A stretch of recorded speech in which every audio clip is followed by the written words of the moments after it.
আজকে আমি আপনাদের শোনাতে চলেছি এক অসাধারণ মজার গল্প, সুকুমার রায়ের লেখা, বুদ্ধিমান শিষ্য। আপনি কি কখনো এমন একজন শিষ্যের কথা শুনেছেন, যিনি গুরুজির কথার মানে বুঝতেন একটু বেশিই ভালোভাবে?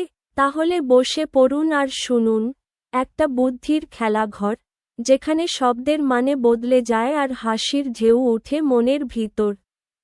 টোলের যিনি গুরু, তার অনেক শিষ্য। সবাই লেখে, সবাই পড়ে, কেবল একজনের আর কিছুতেই কিছু হয় না। বছরের পর বছর গেল, তার বিদ্যাও হল না, বুদ্ধিও খুলল না। সকলেই বলে, ওটা মূর্খ, ওটা নির্বোধ, ওটার আর হবে কি? ওটা যেমন বোকা, তেমনই থাকবে। শেষটায় গুরু পর্যন্ত তার আশা ছেড়ে দিলেন। বেচারার কিন্তু একটি গুণ সকলেই স্বীকার করে, সে প্রাণপণে গুরুর সেবা করতে ত্রুটি করে না। একদিন গুরু শুয়ে আছেন। মূর্খ শিষ্য বসে বসে তার পা টিপে দিচ্ছে। গুরু বললেন, তুমি ঘুমোতে যাবার আগে খাটিয়াটা ঠিক করে দিও। পায়াগুলো অসমান আছে।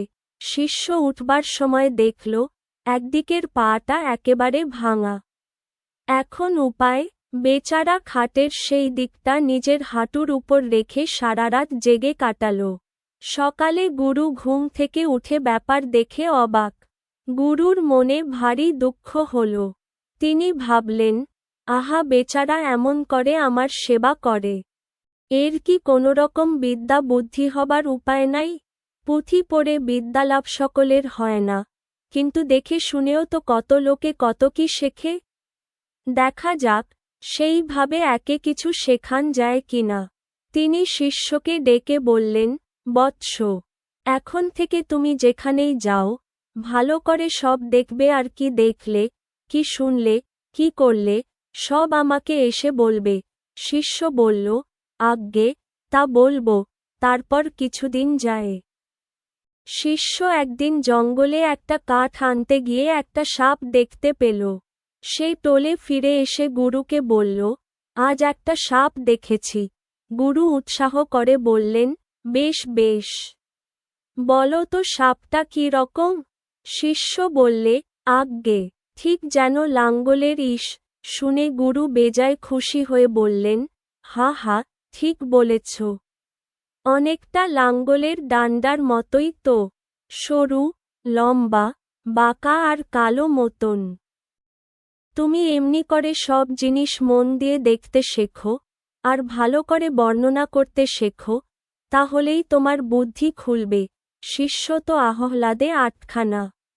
সে ভাবলে, তবে যে লোকে বলে আমার বুদ্ধি নেই। আর একদিন সে বনের মধ্যে গিয়ে ফিরে এসে গুরুকে বলল, আজ একটা হাতি দেখলাম। গুরু বললেন, হাতিটা কি রকম? শিষ্য বললে, ঠিক যেন লাঙ্গলের ইশ। গুরু ভাবলেন, হাতিটাকে লাঙল দণ্ডের মতো বলছে কেন?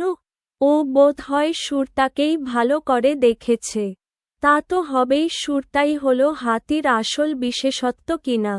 ও শুধু হাতি দেখেছে তা নয়, হাতির মধ্যে সব চাইতে যেটা দেখবার জিনিস, সেইটাই আরও বিশেষ করে দেখেছে। সুতরাং তিনি শিষ্যকে খুব উৎসাহ দিয়ে বললেন, ঠিক ঠিক, হাতির সুরটা দেখতে অনেকটা লাঙ্গলের ইশের মতোই তো।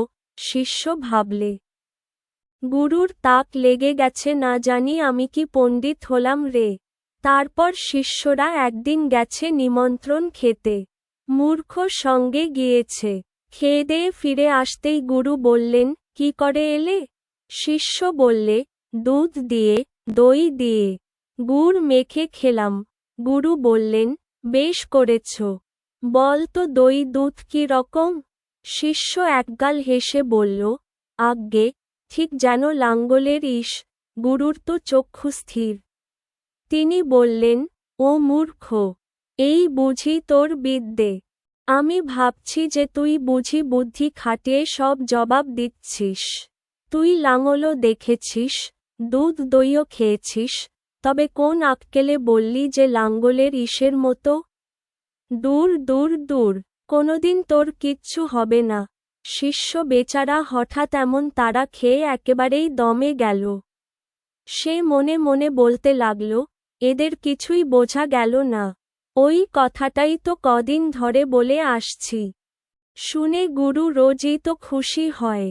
তাহলে আজকে কেন বলছে, দূর দূর, দুত্তারি, এদের কথার কিছু ঠিক নেই।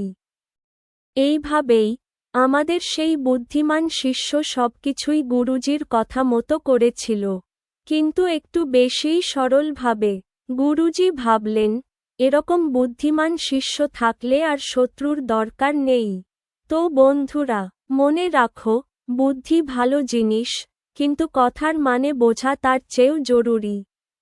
যদি গল্পটা ভালো লেগে থাকে, তাহলে একটা হাসি দিও, একটা লাইক দিও। আর শেয়ার করে বলো, বুদ্ধির আবার এমন ব্যবহারও হয় নাকি। দেখা হবে পরের গল্পে। আর হ্যাঁ, বুদ্ধি ব্যবহার করো, তবে বুঝে শুনে।